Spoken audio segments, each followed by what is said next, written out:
15% কমিয়ে বাংলাদেশে ট্রাম্পের 20% শুল্ক নির্ধারণ কূটনৈতিক বিজয় বললেন প্রধান উপদেষ্টা। অর্থ সেক্টরে স্বস্তি। যুক্তরাষ্ট্রের শুল্ক কমানো দেশের জন্য বড় অর্জন, লুটেরা চাঁদাবাজদের সাথে আপোষ নয় মন্তব্য মির্জা ফখরুলের। হেফাজত নেতাদের সাথে সালাউদ্দিনের বৈঠক। শাহবাগে অবরোধকারীদের ওপর প্রকৃত জুলাই যোদ্ধাদের হামলা, দুপক্ষকেই পুলিশের লাঠিচার্জ, যান চলাচল স্বাভাবিক। ভারতের জাতীয় স্বার্থ ও নিরাপত্তার জন্য বাংলাদেশের ওপর গভীরভাবে নজর রাখছে দিল্লি, পররাষ্ট্রমন্ত্রী জয়শঙ্করের বিবৃতি। বৃষ্টিতে সরবরাহ কমে যাওয়ায় বেড়েছে সবজি সহ নিত্যপণ্যের দাম, আরও কয়েকদিন দুর্যোগপূর্ণ আবহাওয়ার আভাস। দেখছিলেন ক্রাউন সিমেন্ট সংবাদ শিরোনাম। বাংলাদেশ থেকে যুক্তরাষ্ট্রে রপ্তানি করা পণ্যের উপর আরোপিত শুল্ক অবশেষে 15% কমিয়ে 20% নির্ধারণ করেছে ট্রাম্প প্রশাসন।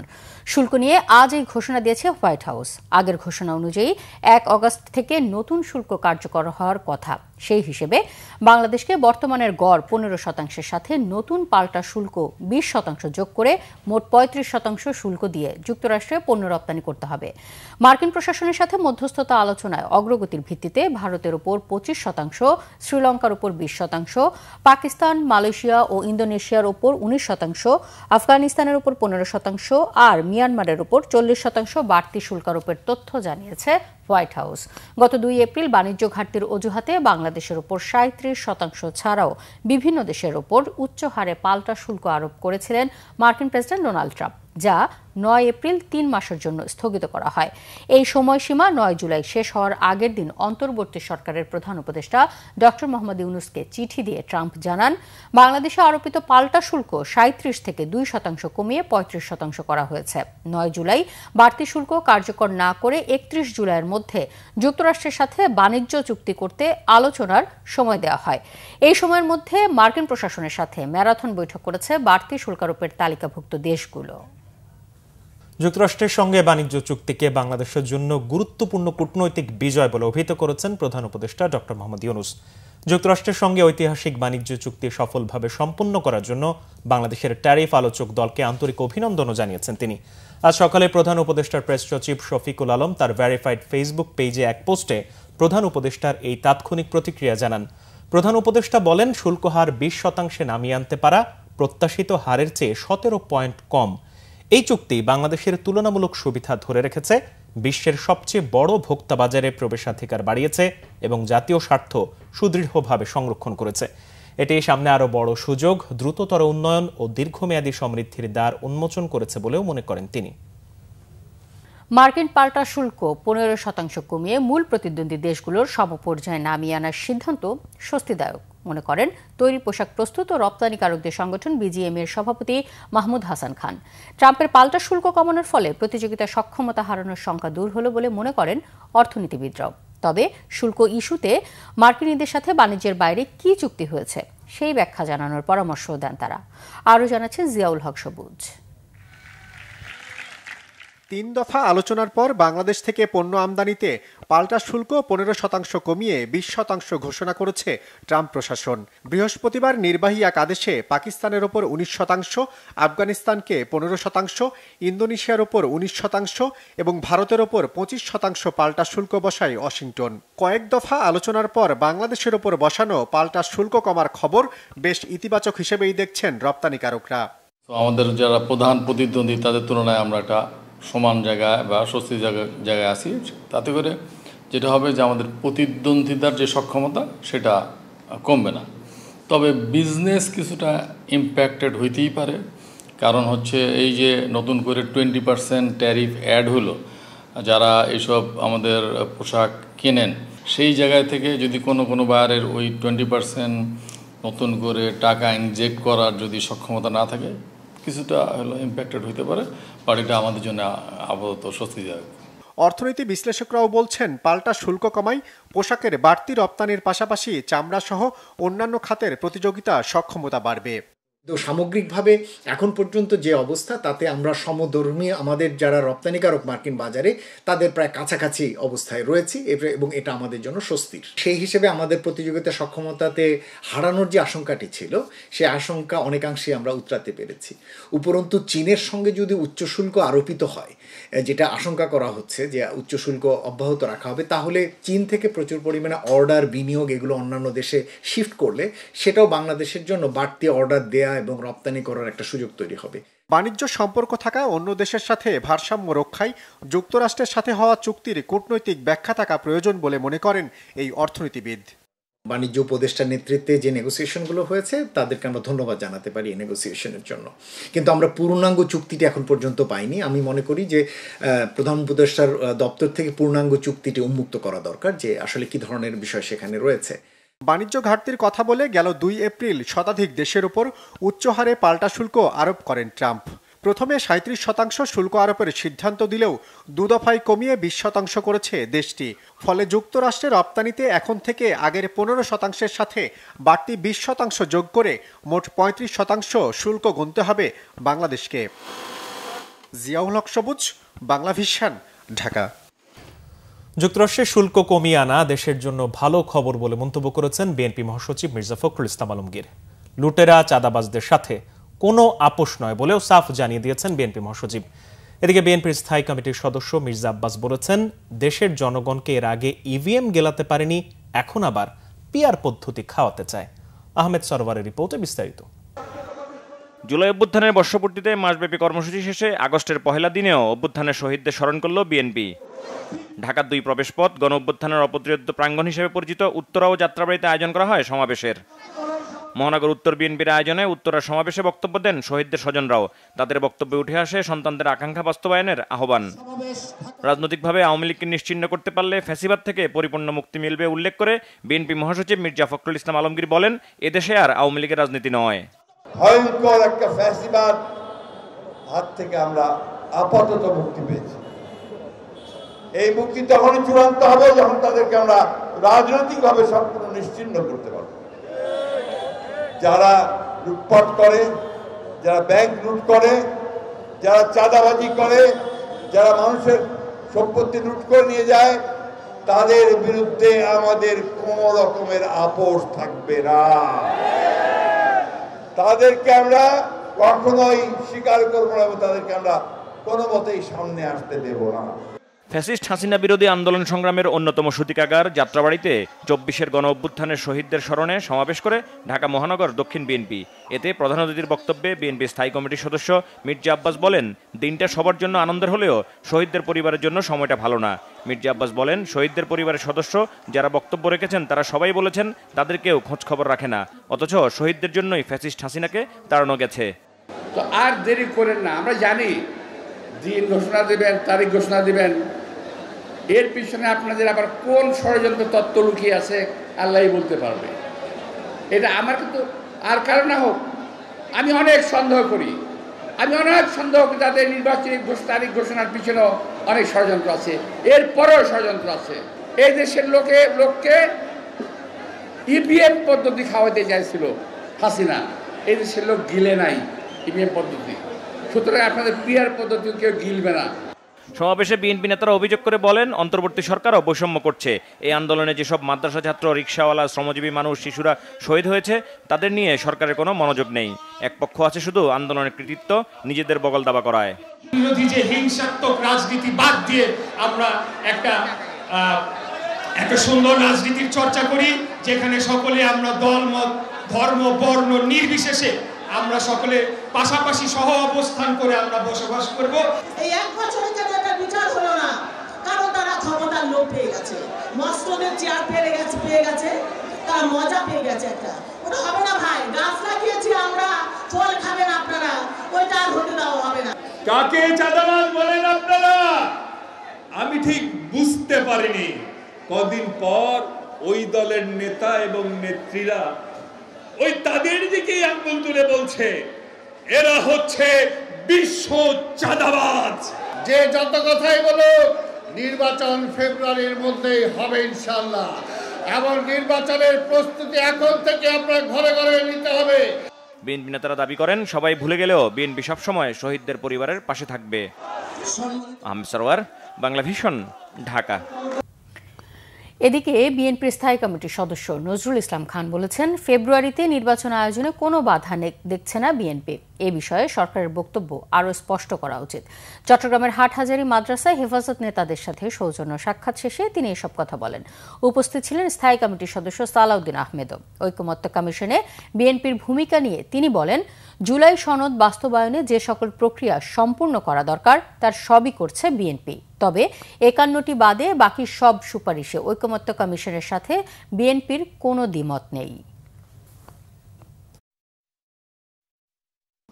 আমরা আশা করি জুলাই জাতীয় সনদ এখনো স্বাক্ষরিত হয় নাই, বাট গতকালকে পর্যন্ত সবার ঐকমতের ভিত্তিতে সমস্ত মৌলিক বিষয়গুলো একত্রিত করে সনদ হয়েছে। আমরা ৮২৬টি মোট প্রস্তাবের মধ্যে ৫১টি বাদে 51 বাদে বাকি সবগুলোতে একমত হয়েছি। ১১৫টি প্রস্তাব আছে, সেখানে আমরা বিভিন্ন মতামত এবং আমাদের ভিন্ন মত সহ ওখানে একমত হয়েছি। ফেব্রুয়ারিতে নির্বাচন হওয়ার পথে কোনো বাধা দেখছি না। যেহেতু কোনো বাধা দেখছি না, সেহেতু এটা নাও হতে পারে এরকম দুশ্চিন্তা করার তো কোনো কারণ নাই।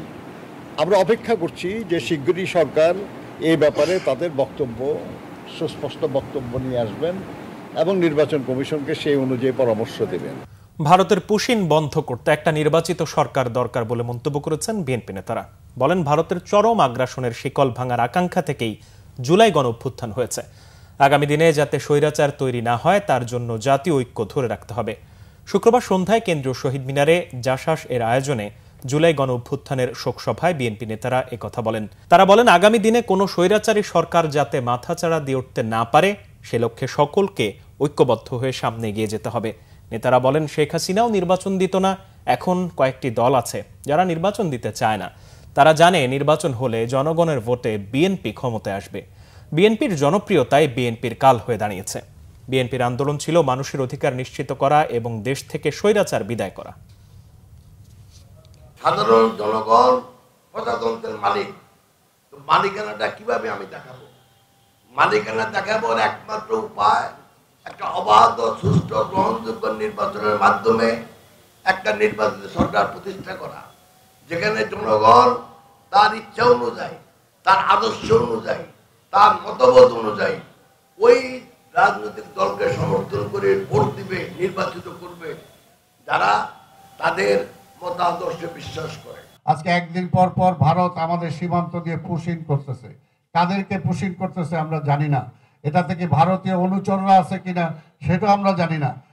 বাংলাদেশের অভ্যন্তরে তারা আবার নতুন করে কোনো ক্ষেত্র তৈরি করতে চায় কিনা আমরা সেটাও জানি না।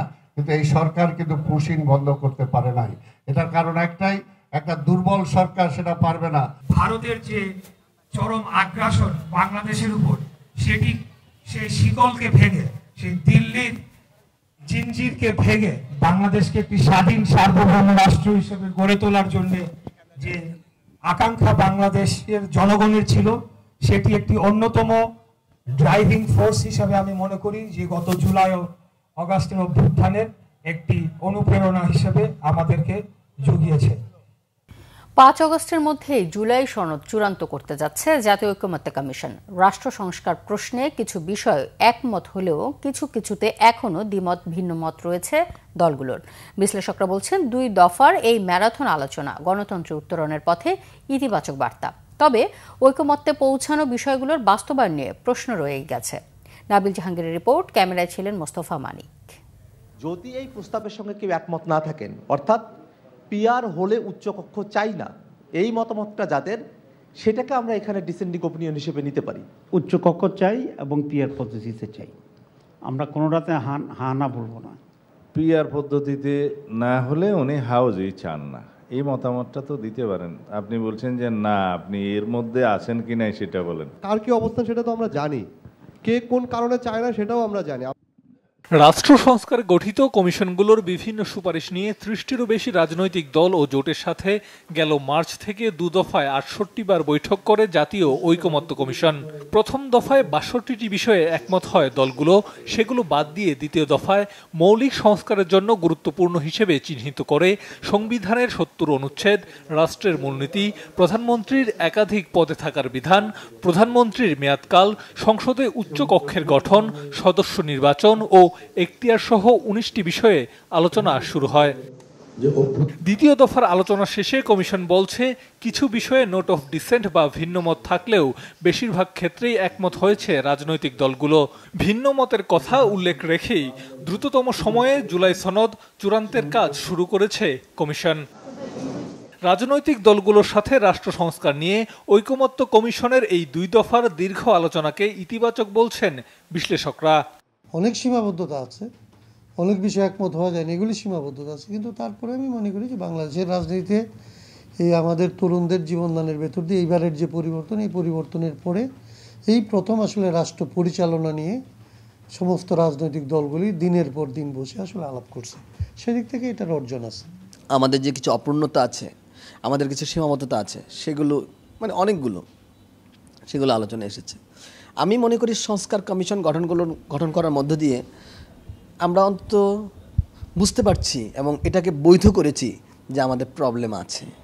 তবে এত আলোচনার পর যেসব বিষয়ে একমত হওয়া গেছে তা ভবিষ্যতে কতটা বাস্তবায়ন সম্ভব এ নিয়ে প্রশ্ন তাদের। যে মানে বিষয়গুলোতে আমরা একমত হয়েছি রাজনৈতিক দলগুলো এবং যেগুলোকে দিয়ে আমরা জুলাই সনদ করতে চাই, সেটা যদি বাস্তবায়ন করার জন্য কার্যকর করা, আমার কাছে বাস্তবায়ন করতে পারবেন হয়তো অধ্যাদেশের মাধ্যমে অন্য কোনোভাবে, তাতেও আমাদের শেষ নাই প্রত্যাশার। আমাদের প্রত্যাশাটা হবে এটাকে কতটা কার্যকর করা যায়।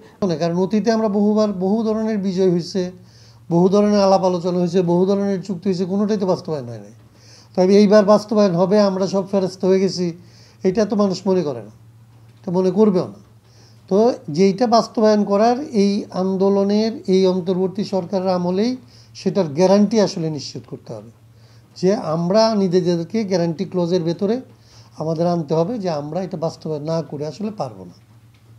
সেই জায়গাটা তৈরি করা ছাড়া অন্তর্বর্তী সরকারের আর কোনো বড় ধরনের দায়িত্ব নেই। সেটা যদি না করে তাহলে এটা একটা কেয়ারটেকার সরকারের সাথে তার কোনো পার্থক্য হবে না।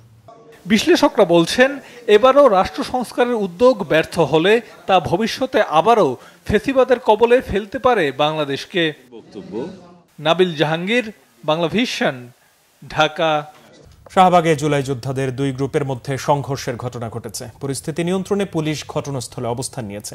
শুক্রবার সন্ধ্যার দিকে এই সংঘর্ষের ঘটনা ঘটে। এ সময় জুলাই যোদ্ধাদের ব্যানার টানানো মঞ্চ ভাঙচুর করা হয়, ধাওয়া পাল্টা ধাওয়ার ঘটনা ঘটে। এলাকায় উত্তেজনা ছড়িয়ে পড়ে। এ সময় পুলিশ পরিস্থিতি নিয়ন্ত্রণে আনার চেষ্টা করে। বেশ কিছুক্ষণ পর শাহবাগে যান চলাচল স্বাভাবিক হয়। এর আগে জুলাই ঘোষণাপত্র, জুলাই সনদ দ্রুত বাস্তবায়ন এবং তা স্থায়ী বিধানে যুক্ত করার দাবিতে টানা 2 দিন ধরে রাজধানীর শাহবাগ মোড় অবরোধ করে রাখে জুলাই যোদ্ধারা। জুলাই যোদ্ধা সংসদ নামে একটি প্ল্যাটফর্মের উদ্যোগে বৃহস্পতিবার সকাল 10:30টায় এই কর্মসূচি শুরু হয়। শুক্রবারও দিনভর তারা সড়ক অবরোধ করে রাখে। শহরের অন্যতম গুরুত্বপূর্ণ এই মোড় দিয়ে যান চলাচল বন্ধ হয়ে যাওয়ায় আশপাশের সব সড়কে যানজটের সৃষ্টি হয়। চরম ভোগান্তিতে পড়েন পথচারীরা।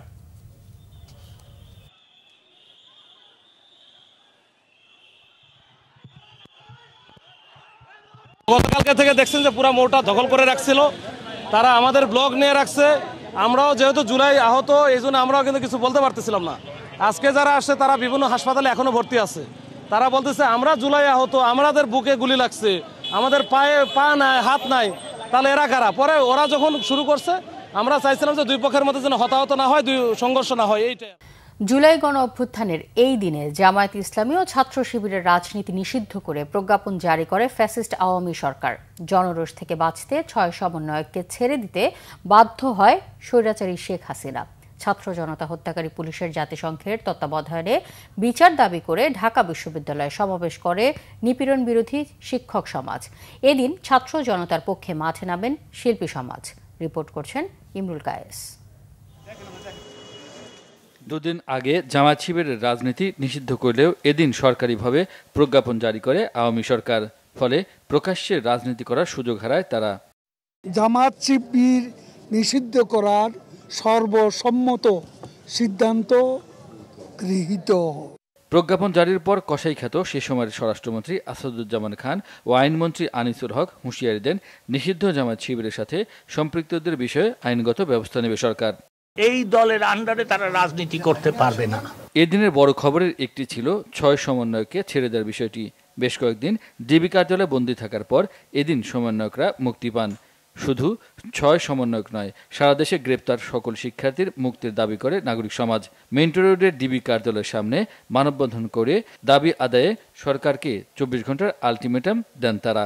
সকল শিক্ষার্থীকে অবিলম্বে মুক্তি দেবেন। সাধারণ ছাত্র জনতাকে হত্যার বিচার জাতিসংঘের তত্ত্বাবধানে করার দাবি জানান নিপীড়ন বিরোধী শিক্ষক সমাজ। ঢাকা বিশ্ববিদ্যালয় এলাকায় সমাবেশ, বিক্ষোভ ও মৌন মিছিল কর্মসূচিতে এর দাবি জানান শিক্ষক শিক্ষার্থীরা। আটক শিক্ষার্থী সহ অন্যদের নিঃশর্ত মুক্তি ও ব্লক রেইডের নামে গণগ্রেপ্তার বন্ধের দাবি করেন তারা। এত বড় সাহস এরা পায় কিভাবে যে একটা বিশ্ববিদ্যালয়ের শিক্ষক বিশ্ববিদ্যালয়ে ঢুকতে পারবে না? দেশের বিভিন্ন জায়গায় মৌন মিছিল, আন্দোলনে নিহতদের স্মৃতিচারণ, দেয়াল লিখন ও গ্রাফিতি কর্মসূচি পালন করে সাধারণ শিক্ষার্থীরা। কর্মসূচি পালন করতে গিয়ে রাজশাহী, কুমিল্লা সহ দেশের বিভিন্ন জেলায় পুলিশের আক্রমণের শিকার হন শিক্ষক শিক্ষার্থীরা। আটক হন অনেক শিক্ষার্থী। চলমান কোটা সংস্কার আন্দোলনে সহিংসতা ও হত্যাকাণ্ডের বিচার এবং গণগ্রেপ্তার বন্ধের দাবি জানিয়ে রাস্তায় নামেন দেশের শিল্পীদের একটি অংশ। রাজধানী ফার্মগেট এলাকায় বিক্ষোভ সমাবেশ করেন তারা। বৃষ্টিতে ভিজে কর্মসূচি পালন করেন তারা। এদিকে আন্দোলনকালে আহতদের দেখতে ঢাকা মেডিকেলে যান শিল্পী সমিতির আরেকটি অংশ।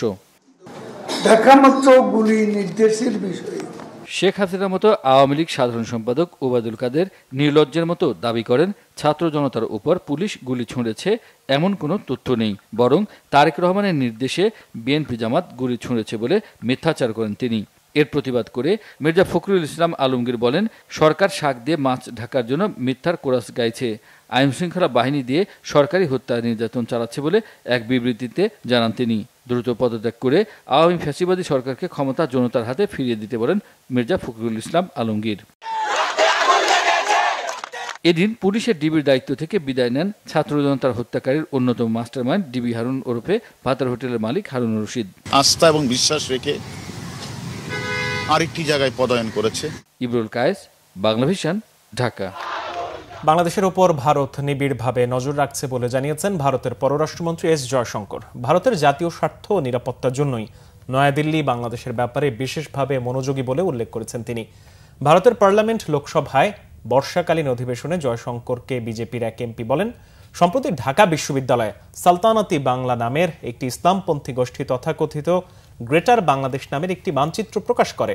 ভারতের একাধিক রাজ্য সেই মানচিত্রে বাংলাদেশি ভূখণ্ড হিসেবে প্রদর্শন করা হয়। জবাবে জয়শঙ্কর বলেন, ভারত এই ইস্যুতে বাংলাদেশের সরকারের সঙ্গে যোগাযোগ করেছে। বাংলাদেশ সরকারের পক্ষ থেকে বলা হয়েছে ওই মানচিত্রটি মধ্যযুগের বাংলার একটি মানচিত্র। ওই মানচিত্রটি 2025 সালের 14 এপ্রিল পয়লা বৈশাখ উপলক্ষে ঢাকা বিশ্ববিদ্যালয় ক্যাম্পাসে একটি ইতিহাস সম্পর্কিত প্রদর্শনীতে দেখানো হয়। ইসলামপন্থী গোষ্ঠীর কোনো যোগসাজশ নেই। ভারতের পররাষ্ট্রমন্ত্রী বলেন, জাতীয় স্বার্থ সংক্রান্ত বিষয়গুলোতে বাংলাদেশের প্রতিটি বিষয়ে তার দেশ নজর রাখছে।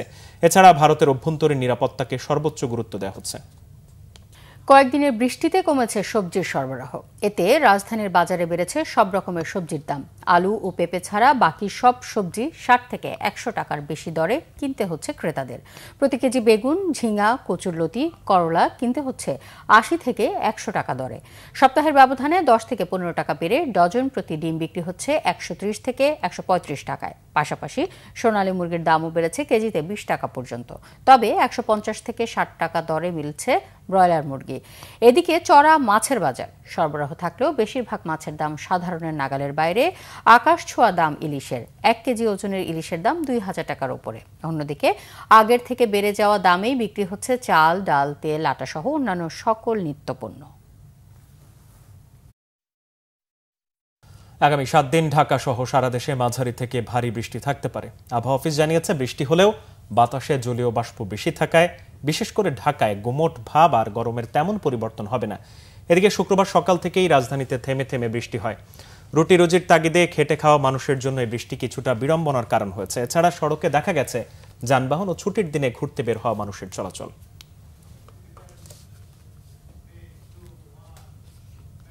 জামায়াতে ইসলামী নতুন কোনো ফ্যাসিবাদের উত্থান ঠেকাতে নিরপেক্ষ নির্বাচনের প্রত্যাশা করে বলে জানিয়েছেন দলটির সেক্রেটারি জেনারেল মিয়া গোলাম পারওয়ার। জাতীয় প্রেস ক্লাবে সেমিনারে তিনি একথা জানান। জুলাই ২৪-এর গণ অভ্যুত্থান, প্রত্যাশা, প্রাপ্তি ও করণীয় শীর্ষক আলোচনা এবং দ্বিতীয় স্বাধীনতার শহীদ ও আহত যারা বইয়ের ইংরেজি ও আরবি ভার্সনের মোড়ক উন্মোচন উপলক্ষে এই সেমিনারের আয়োজন করে জামায়াত।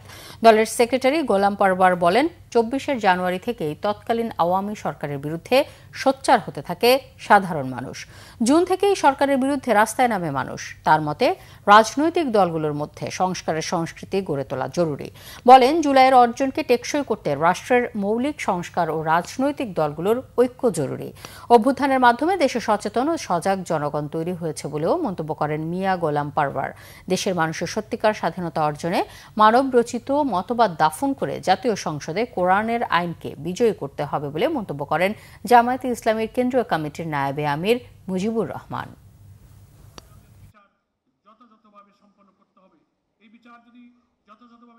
জুলাই গণ অভ্যুত্থানের অর্জনকে স্থায়ী, টেকসই এবং আরও সামনে এগিয়ে নিতে হলে এবং আওয়ামী সরকারের মতো ফ্যাসিস্ট শাসনের উদ্ভব যাতে না হতে পারে, সেজন্য প্রথমেই প্রয়োজন মৌলিক রাষ্ট্রীয় সংস্কার।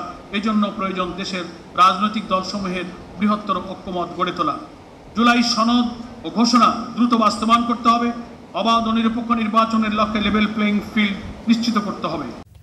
জুলাই আর্টওয়ার্ক ফ্যাসিবাদের পুনরুত্থানে বাধা হয়ে দাঁড়াবে বলে মন্তব্য করেছেন স্থানীয় সরকার উপদেষ্টা আসিফ মাহমুদ সজীব ভূঁইয়া। বলেন, ২৪ জুলাইয়ে দেয়ালগুলো প্রতিবাদের কণ্ঠস্বর হয়ে উঠেছিল। বিকেলে রাজধানীর বিজয় সরণিতে জুলাই আর্টওয়ার্কের উদ্বোধনী অনুষ্ঠানে অংশ নিয়ে এসব কথা বলেন স্থানীয় সরকার উপদেষ্টা আসিফ মাহমুদ সজীব ভূঁইয়া। তিনি বলেন, ফ্যাসিবাদের আমলে শোষণ ও নিপীড়নের শিকার গ্রাফিতির মাধ্যমে প্রকাশ পাওয়ায় মানুষ রাস্তায় বের হলেই তা দেখতে পারবে। এছাড়া স্বপ্নের বাংলাদেশ গড়ার লড়াইটা কঠিন এবং সময় সাপেক্ষ জানিয়ে উপদেষ্টা বলেন, সবাইকে সঙ্গে নিয়ে তা বাস্তবায়ন করা হবে। ঢাকা উত্তর সিটি কর্পোরেশনের সহযোগিতায় কারওয়ান বাজার এলাকায় ১৬টি পিলারে ফ্যাসিবাদের ১৬ বছরের জুলুম এবং বিজয় সরণি থেকে আগারগাঁও পর্যন্ত জুলাই অভ্যুত্থান স্মরণে ৩৬টি পিলারে গ্রাফিতি আঁকা হয়েছে।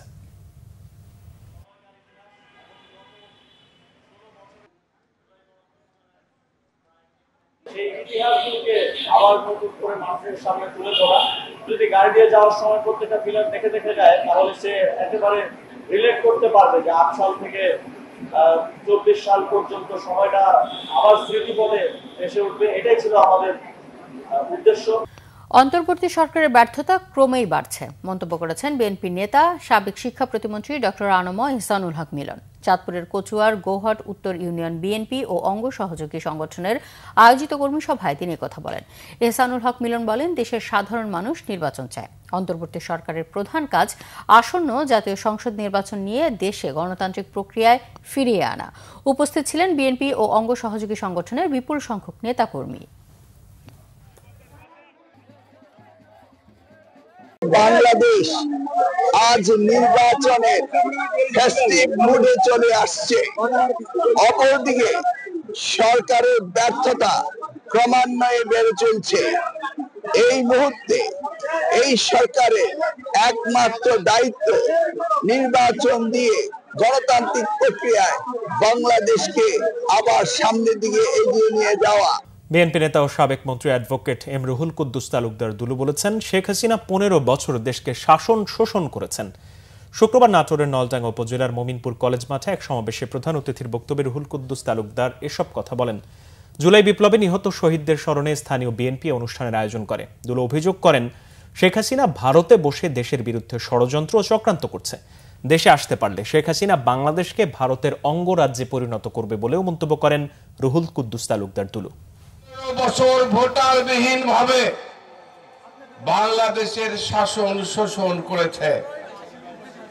উনি গত কয়েকদিন যাবৎ ভার্চুয়ালি টেলিফোনের মাধ্যমে বাংলাদেশে নতুন করে আবার ষড়যন্ত্র চক্রান্ত শুরু করে দিয়েছে। তো এবার যদি হাসিনা আসতে পারে তাহলে কি হবে? এই বাংলাদেশকে ভারতের কাছে ভারতের অঙ্গরাজ্য, অর্থাৎ এই বাংলাদেশ ভারতের অঙ্গরাজ্য পরিণত হবে। এটা কি আপনারা চান? গণসংহতি আন্দোলনের প্রধান সমন্বয়কারী জোনায়েদ সাকি বলেছেন, জনগণের ঐক্যের কারণে দেশ থেকে ফ্যাসিস্টরা পালিয়েছে। শুক্রবার বিকেলে কেন্দ্রীয় শহীদ মিনারে জুলাই গণসমাবেশে সভাপতির বক্তব্যে এসব কথা বলেন জুনায়েদ সাকি। সমাবেশের আয়োজন করে গণসংহতি আন্দোলন। জুলাই গণ অভ্যুত্থানে শহীদ জুলফিকার আহমেদ শাকিলের মা আয়েশা বেগম সমাবেশে উদ্বোধন করেন। গণসংহতি আন্দোলনের প্রধান সমন্বয়কারী বলেন, লুটপাট দুর্নীতি বন্ধ করতে না পারলে দেশে নতুন ক্ষমতা ব্যবস্থা প্রতিষ্ঠা হবে না। শহীদদের স্বপ্ন পূরণে নতুন রাজনৈতিক এবং ক্ষমতা ব্যবস্থা প্রতিষ্ঠা করতে হবে। আমাদের মনে রাখতে হবে নতুন রাজনৈতিক বন্দোবস্ত মানে যেমন এই এককেন্দ্রিক ক্ষমতার বদল, ক্ষমতার ভারসাম্য, ক্ষমতার জবাবদিহিতা, তেমনি এই ক্ষমতা ব্যবস্থা যে লুটপাট আর দুর্নীতির বন্দোবস্ত করেছিল তার সামনে উৎপাদন। নারী পুরুষ কিংবা বাঙালি চাকমা মারমা কিংবা হিন্দু মুসলমান বৌদ্ধ খ্রিস্টান যার যা পরিচয়ই আছে, সেই পরিচয়ের সাথে সবার ঊর্ধ্বে পরিচয়টা হচ্ছে তারা বাংলাদেশের নাগরিক। এই প্রত্যেকের নাগরিক মর্যাদা তাদের অধিকার প্রতিষ্ঠা করে তার উপর দাঁড়াবে বাংলাদেশে নতুন রাজনৈতিক বন্দোবস্ত। আর সেইটা যদি আমরা দাঁড় করাতে পারি, তার রাজনৈতিক শক্তি যদি আমরা গড়ে তুলতে পারি, তাহলেই আমরা শহীদের রক্তের ঋণ পূরণ করতে পারব। নির্বাচন নিয়ে তাড়াহুড়ো নেই, আগে সংস্কারের পর নির্বাচন। নির্বাচনের পরিবেশ সৃষ্টি না করে নির্বাচন হতে পারে না বলেছেন গণ অধিকার পরিষদের সভাপতি নুরুল হক নূর। জুলাই অভ্যুত্থানের বার্ষিকী উপলক্ষে রাজধানীর আগারগাঁওয়ে ঢাকা মহানগর উত্তর গণ অধিকার পরিষদ আয়োজিত গণসমাবেশে নুরুল হক নূর একথা বলেন। আগামীতে যাতে কেউ ফ্যাসিবাদী হতে না পারে সেজন্য দল মতের ঊর্ধ্বে সবাই মিলে তাদের বিতাড়িত করতে হবে। তিনি বলেন, গণ অভ্যুত্থানের পর এই কয়েক মাসে দেখা গেছে অনেকের পেট এরই মধ্যে মোটা হয়ে গেছে। অন্তর্বর্তীকালীন সরকারের 11 মাসে শিক্ষা ব্যবস্থা নিয়ে কোনো পদক্ষেপ দেখা যায়নি। ফ্যাসিবাদ মুক্ত বাংলাদেশে মানুষের যে আশা ছিল তা পূরণ হচ্ছে না। নূর বলেন, 5 আগস্টের আগেই জুলাই সনদ প্রকাশ করতে হবে।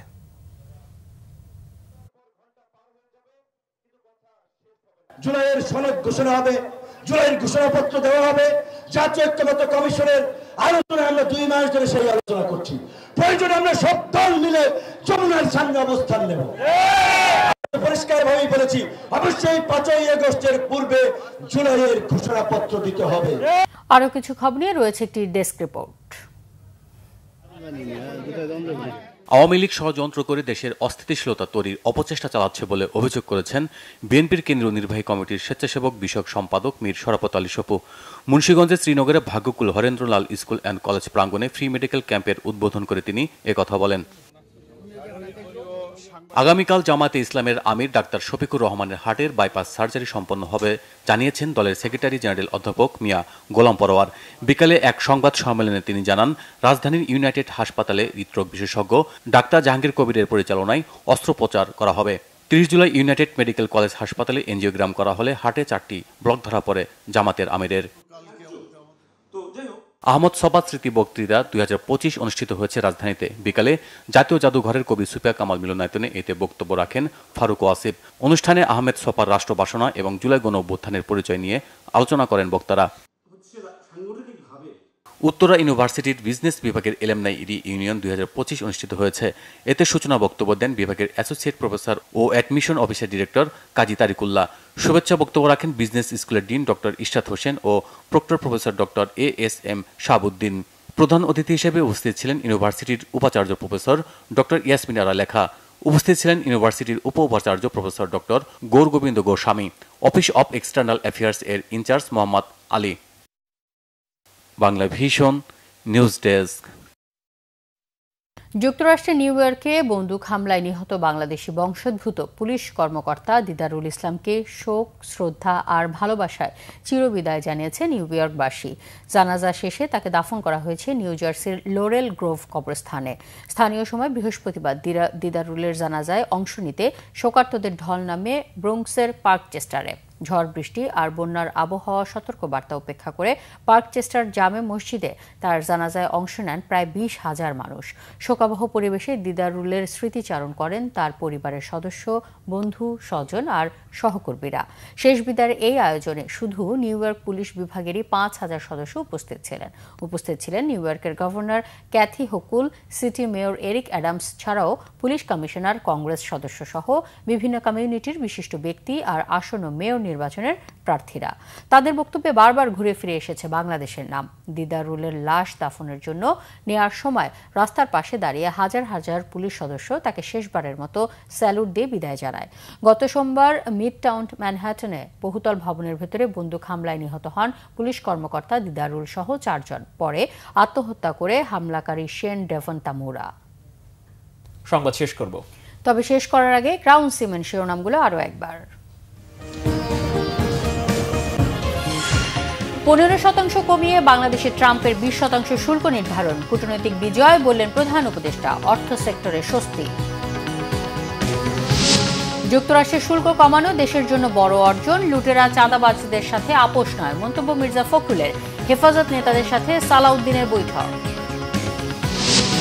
শাহবাগে অবরোধকারী জুলাই যোদ্ধাদের 2 গ্রুপে সংঘর্ষ, সরিয়ে দিয়েছে পুলিশ। স্বাভাবিক হয়ে এসেছে যানবাহন চলাচল। ভারতের জাতীয় স্বার্থ ও নিরাপত্তার জন্য বাংলাদেশের উপর গভীরভাবে নজর রাখছে দিল্লি, পররাষ্ট্রমন্ত্রী জয়শঙ্করের বিবৃতি। বৃষ্টিতে সরবরাহ কমে যাওয়ায় চড়েছে সবজি সহ নিত্যপণ্যের দাম, আরও কয়েকদিন দুর্যোগপূর্ণ আবহাওয়ার আভাস। এই ছিল এখনকার মতো। পরের সংবাদ রাত 1টায় দেখার আমন্ত্রণ রইল। এছাড়া বাংলা ভিশন সংবাদ ও সংবাদ সংশ্লিষ্ট অনুষ্ঠান দেখতে ভিজিট করুন www.bvnews24.com ও facebook.com/banglavisionnews এবং সাবস্ক্রাইব করুন youtube.com/banglavisionnews। ধন্যবাদ। শুভরাত্রি।